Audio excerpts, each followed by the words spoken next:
তো বন্ধুরা, আমি ডিউটি থেকে এসে একটু রেস্ট করছিলাম, ঠিক আছে। তারপরে ভাবলাম কি খাওয়া যায়। তারপরে আমি একটা জিনিস নিয়ে এসে তোমাদের সবার দেখে জিভে জল আসবে। দেখো, এখানে আচার নিয়ে এসেছি।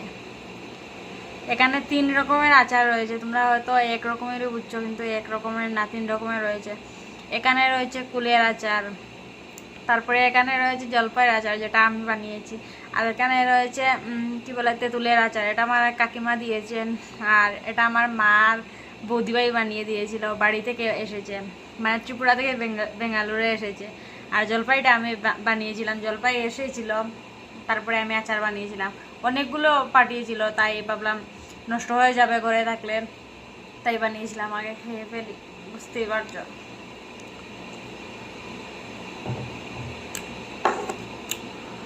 দেখো, এখন ভালোভাবে বোঝা যাচ্ছে। এটা হচ্ছে গিয়ে কুলের আচার, আর এটা হচ্ছে তেঁতুলের, আর এটা হচ্ছে জলপাই, পুরো একটা জলপাই। দেখো,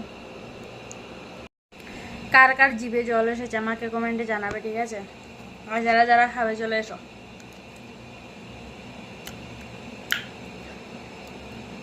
এত টেস্ট হয়েছে কি বলবো তোমাদেরকে, যদি একটু টেস্ট করাতে পারতাম তাহলে বুঝতে।